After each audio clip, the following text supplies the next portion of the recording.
हाय दोस्तों, मैं प्रयागराज शर्मा। मैं आज बात करूंगा cement treated soil cement fly ash treated sub base based part 2 के बारे में दोस्तों। तो इसमें मैं पार्ट 1 में बताया था कि जो फ्लाई ऐश हम यूज करते थे उसमें जो भी केमिकल रिक्वायरमेंट्स और फिजिकल रिक्वायरमेंट्स होती है वो पार्ट 2 में दी हुई है। तो इसके बारे में मैं आज डिटेल्स बताऊँगा दोस्तों। तो आप सेक्शन 400 में जाएंगे, मोड तक ministry of road transportation and highway के सेक्शन 400 में, उसमें टेबल 400-5 दिया हुआ है, chemical requirements for fly ash as pozzolana. तो जैसे कि हम एज ए पोजोलाना सीमेंट के रूप में जब हम फ्लाई ऐश के लिए जो भी केमिकल रिक्वायरमेंट्स है तो उसके बारे में इसमें बताया गया है कि इसके कैरेक्टरिस्टिक्स जो है। तो पहला बताया गया कि जो silica oxide plus aluminium oxide plus iron oxide in percent by mass minimum requirement for fly ash के लिए दिया है। इसमें जो हम दो प्रकार की फ्लाई ऐश यूज करते हैं, एक तो एंथ्रासाइटिक और लिग्नाइटिक फ्लाई ऐश का जो यूज करते हैं, तो उनमें कौन कौन सी रिक्वायरमेंट्स केमिकल रिक्वायरमेंट्स होनी चाहिए और उनका टेस्ट जो है वो किस मेथड से कौन से IS कोड को फॉलो करके होना चाहिए, तो इसके बारे में इसमें डिटेल्स दी हुई है। तो पहला इसमें जो दिया गया है कि SiO2 plus Al2O3 plus Fe2O3 in percent by mass in minimum. तो इसमें कहा गया है कि जो सिलिका ऑक्साइड है, एल्यूमिनियम ऑक्साइड और आयरन ऑक्साइड है, इनका जो कॉम्बिनेशन है, इनका कॉम्बिनेशन परसेंटेज जो है वो 70% मिनिमम 70% तक होना चाहिए एंथ्रासाइटिक फ्लाई ऐश में और 50% तक होना चाहिए लिग्नाइटिक फ्लाई ऐश में। और इसकी जो हम टेस्टिंग करेंगे वो IS इंडियन स्टैंडर्ड IS 1727 के अकॉर्डिंग हम इसमें टेस्टिंग करेंगे और पता करेंगे जो भी कॉम्बिनेशन है सिलिका ऑक्साइड, एल्यूमिनियम ऑक्साइड और आयरन ऑक्साइड का, वो पूरी तरह से सही आ रहा है कि नहीं आ रहा है। तो उसके बारे में इसमें डिटेल्स दी हुई हैं। इसके बाद दोस्तों इसमें दूसरा दिया हुआ है silica oxide in SiO2 in percentage by mass in minimum. तो बाई मास जब हम इसका परसेंटेज देखेंगे, जो सिलिका ऑक्साइड है उसका बाई मास परसेंटेज जब हम निकालते हैं तो उसका इंडिविजुअल में परसेंटेज जो है वो 35% एंथ्रासाइटिक मिनिमम 35% तक एंथ्रासाइटिक फ्लाई ऐश में होना चाहिए और 25% तक लिग्नाइटिक फ्लाई ऐश में होना चाहिए। और जो इसकी टेस्टिंग करेंगे हम इसको निकालने के लिए, तो IS 1727 को फॉलो करके और इसकी टेस्टिंग करेंगे। IS 1727 कोड को फॉलो करेंगे इसके लिए।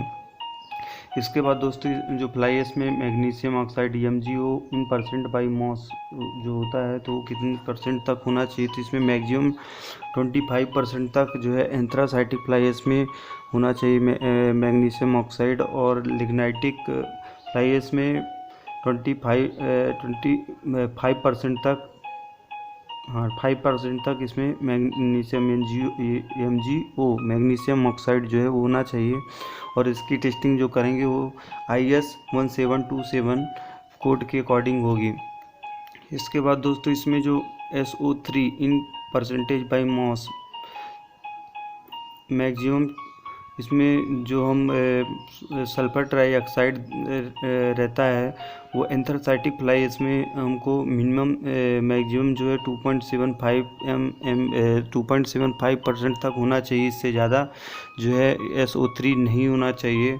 और लिग्नाइटिक फ्लाई इसमें 3.5% तक मैक्सिमम SO3 होना चाहिए, इससे ज़्यादा नहीं रखेंगे हम। यदि इससे ज़्यादा फ्लाई ऐश में आ रहा है तो हमको फ्लाई ऐश नहीं यूज करना है। और IS 1727 के अकॉर्डिंग इसकी टेस्टिंग करना है। केमिकल रिक्वायरमेंट्स निकालने के लिए जो भी इसकी केमिकल टेस्ट हैं वो IS 1727 में दिया हुआ है, तो उसके अकॉर्डिंग फॉलो करके हमको इसकी टेस्टिंग करना है। और available alkalis as Na2O K2O in percentage by mass maximum जो है इसमें जो, यदि हम इसमें सोडियम ऑक्साइड जो निकालते हैं और K2O पोटेशियम ऑक्साइड का परसेंटेज निकालते हैं, जो इसमें क्षार की मात्रा रहती है, जो मैक्सिमम क्षार की मात्रा होनी चाहिए वो एंथ्रासाइटिक फ्लाई ऐश में 1.5% से ज़्यादा नहीं होनी चाहिए और लिग्नाइटिक फ्लाई ऐश में 1.5% से ज़्यादा नहीं होनी चाहिए। और इसकी जो टेस्टिंग करेंगे दोस्तों IS 4032 के अकॉर्डिंग इसकी टेस्टिंग की जाएगी। जो भी लेबोरेटरी में IS 4032 को फॉलो करते हुए टेस्टिंग किया जाएगा। और इसके बाद दोस्तों इसमें टोटल क्लोराइड का परसेंटेज हम निकालेंगे, टोटल क्लोराइड परसेंटेज बाई मास। तो मैक्सिमम एंथ्रासाइटिक फ्लाई ऐश में 0.05% तक टोटल क्लोराइड होना चाहिए, और लिग्नाइटिक फ्लाई ऐश में 0.05% तक टोटल क्लोराइड होना चाहिए, इससे ज़्यादा नहीं होना चाहिए। और इसकी भी टेस्टिंग हम IS 1727 के अकॉर्डिंग करेंगे। और loss on igneous in percent by मास, तो मैक्सिमम इसमें बताया गया है कि जो हम प्रज्वलन, जैसे इग्निशियस प्रज्वलन, यदि कोई भी आग लगती है, कहीं भी कुछ भी होता है, तो उसमें आग के कारण जो है इसका लॉस जो है वो मैक्सिमम 5% तक एंथ्रासाइटिक फ्लाई ऐश में होना चाहिए, और लिग्नाइटिक फ्लाई ऐश में 5% तक होना चाहिए, इससे ज़्यादा नहीं होना चाहिए। तो उसी को कहा जाता है लॉस ऑन इग्निशिएशन मतलब होता है प्रज्वलन पर हानि। तो उसका परसेंटेज जो है वो 5% एंथ्रासाइटिक फ्लाई ऐश में दिया हुआ है, और लिग्नाइटिक फ्लाई ऐश में 5% दिया हुआ है। और इसकी मेथड जो है, इसका वैल्यू जो है हम IS कोड 1727 का यूज करके हम निकालते हैं।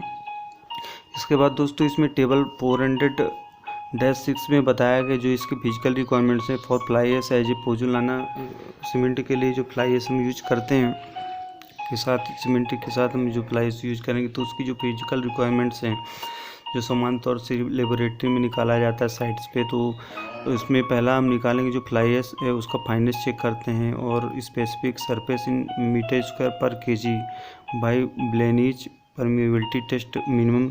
जब हम इसका परमिएबिलिटी टेस्ट करते हैं, ब्लैक के जो ब्लेन परमिएबिलिटी टेस्ट होता है, तो उसमें हम देखेंगे कि इसकी जो वैल्यू है वो मिनिमम 250 मीटर स्क्वायर पर केजी तक होनी चाहिए, जो इसमें रिक्वायरमेंट दी हुई है, तो इससे कम नहीं होनी चाहिए। इसके बाद इसमें particle retained on 45 micron ISC maximum 40%। तो इसमें जो पार्टिकल रिटेन होंगे तो वो 45 माइक्रोन किसी में जो पार्टिकल इसमें रिटेन होंगे मैक्सिमम 40% तक रिटेन होनी चाहिए, इससे कम नहीं होने चाहिए। और इसके बाद दोस्तों इसमें लाइम रिएक्टिविटी इन न्यूटन पर mm स्क्वायर मिनिमम 3.5 mm तक होना चाहिए। इसमें जो चूना प्रतिक्रियाशीलता जो है वो 3.5 न्यूटन पर mm स्क्वायर मिनिमम होना चाहिए। और जो soundness by autoclaves test expansion of specimen percentage maximum 0.8। इसमें जो हम साउंडनेस टेस्ट करते हैं फ्लाई ऐश का, ऑटोक्लेव टेस्ट के द्वारा जो हम साउंडनेस टेस्ट करते हैं और उसका एक्सपांसन टेस्ट करते हैं कि कितना एक्सपांसन हो रहा है, तो उसमें एक्सपांसन जो है वो मैक्सिमम 0.8% तक 0.8 तक होना चाहिए। 0.8% तक इसमें एक्सपांसन हो सकता है, जितना रिक्वायरमेंट्स इसमें दिया हुआ है 0.8% दिया हुआ, इससे ज़्यादा नहीं होना चाहिए। तो इसके बारे में इसमें डिटेल्स दी हुई है। और यदि हम साउंडनेस टेस्ट ले चैटलियर मेथड से करते हैं, ले चैटलियर मेथड से करते हैं, तो ले चैटलियर विधि द्वारा यदि हम करते हैं तो उसमें जो इसका एक्सपांसन है वो मिनिमम 10 mm तक होना चाहिए, मैक्सिमम जो है 10 mm तक होना चाहिए। और उस 10 mm से ज़्यादा होता है तो वो फ्लाई ऐश हम यूज नहीं करेंगे साइड पे। तो इसके बारे में इसमें बताया गया दोस्तों। इसके बाद इसमें कहा गया है कि पॉन्ड ऐश और bottom ash which do not meet the requirements of table 400-5 and 400-6 can also be used for cement fly ash treatment. However, in all cases of cement stabilized fly ash, bottom pond ash mix should be develop adequate strength.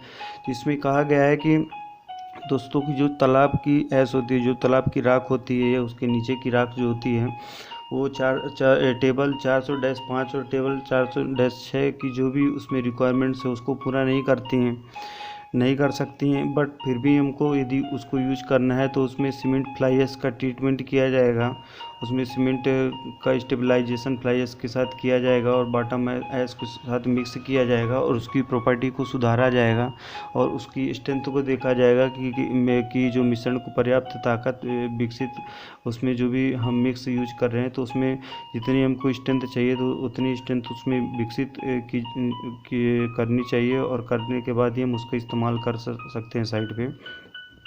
तो इसके बारे में बताया गया। और यदि हम उसको ट्रीटमेंट नहीं कर रहे हैं और उसका डायरेक्ट इस्तेमाल हम नहीं कर सकते हैं, क्योंकि वो टेबल 400-5 और टेबल 400-6 के जो भी रिक्वायरमेंट्स है उसको पूरा नहीं करता है। तो इसके बारे में इसमें जो भी है बताया गया है। इसके बाद दोस्तों इसमें क्लॉज 403.2.5 में कहा गया है कि जो सीमेंट और सॉइल का स्टेबलाइजेशन मिक्स में जो सीमेंट की मात्रा रहती है वो कितनी होनी चाहिए। तो ये वही बोला गया कि इसमें quantity of cement in cement soil stabilization mix, तो सीमेंट सॉइल स्टेबलाइजेशन मिक्स में सीमेंट की कितनी क्वांटिटी होगी, तो इसके बारे में इसमें बताया गया है कि the quantity of cement to be added as percent by weight of a dry soil shall be specified in the contract. Also, if lime is used as pre-treatment for highly clay soils, the quantity as percent by weight of dry soil shall be specified in the contract. The mix design shall be done on the basis of 7 days unconfined compressive strength UCS and or durability test under 12 cycles of wet dry conditions. The laboratory strength values shall be at least 1.5 times the minimum field UCS value stipulated in the contract। तो दोस्तों इसमें कहा गया कि जो dry soil होती है तो ड्राई सॉइल के वेट के अनुसार सीमेंट की क्वांटिटी को हम प्रतिशत के रूप में जो कॉन्ट्रैक्ट में निर्दिष्ट किया जाएगा उतना हम उसमें परसेंटेज लेंगे, जो भी उसमें कॉन्ट्रैक्ट में दिया गया कि हम कितने परसेंट तक सॉइल सीमेंट का इस्तेमाल करना है जो ड्राई सॉइल है उसके साथ। और साथ ही यदि अत्यधिक जो चिकनी मिट्टी होती है, जो क्लेई सॉइल होती है, जो चिकनी मिट्टी के लिए पूर्व उपचार के रूप में उसमें लाइम का उपयोग किया जाता है, तो उसमें जो ड्राई सॉइल के वेट के प्रतिशत के रूप में जो क्वांटिटी होगी वो कॉन्ट्रैक्ट में जितनी भी क्वांटिटी कॉन्ट्रैक्ट में दी गई है तो उसी के हिसाब से ली जाएगी। और मिक्स डिजाइन 7 डेज के अनकन्फाइंड कंप्रेसिव स्ट्रेंथ और ड्यूरेबिलिटी टेस्ट के आधार पर जो इसमें 12 चक्रों में गीली या सूखी स्थितियों के तहत किया जाएगा। और प्रयोगशाला में जो है इसमें जो लेबोरेटरी स्ट्रेंथ वैल्यू आएगी वो कॉन्ट्रैक्ट में निर्धारित मिनिमम यूसीएस वैल्यू का कम से कम 1.5 गुना होना चाहिए। तो जब भी हम इसमें जैसे मिक्स डिजाइन जो करते हैं तो जो मिक्स डिजाइन में वैल्यू आती है और जो साइड में वैल्यू आएगी तो मिक्स डिजाइन में जो भी वैल्यू हम लेंगे इसमें प्रयोगशाला में जो स्ट्रेंथ रहेगी वो कॉन्ट्रैक्ट के में निर्धारित जो न्यूनतम मिनिमम फील्ड यूसीएस वैल्यू होगी वो 1.5 गुना होना चाहिए। तो फील्ड की जो वैल्यू 1.5 गुना होना चाहिए जो प्रयोगशाला में जो हमने स्ट्रेंथ निकाली उससे। इसके बारे में इसमें डिटेल्स दी गई हैं दोस्तों। इसके बारे में और भी जो भी डिटेल्स हैं वो हम आपको इसके बाद वाले वीडियो में बताएंगे कि और भी हम जो भी इसमें प्रोसेस करते हैं सीमेंट ट्रीटेड सब बेस तैयार करने के लिए, तो उसके बारे में जो भी डिटेल्स इसमें इस वाले पार्ट में केवल ये बताया गया कि जो फ्लाई ऐश में केमिकल रिक्वायरमेंट्स हैं वो कौन कौन सी हैं, जो फ्लाई ऐश में फिजिकल रिक्वायरमेंट्स हैं वो कौन कौन सी है, यदि हम फ्लाई ऐश का यूज करते हैं तो उसके बारे में बताया गया। और जो सीमेंट हम की क्वांटिटी लेंगे वो हम कॉन्ट्रैक्ट के हिसाब से लेंगे ये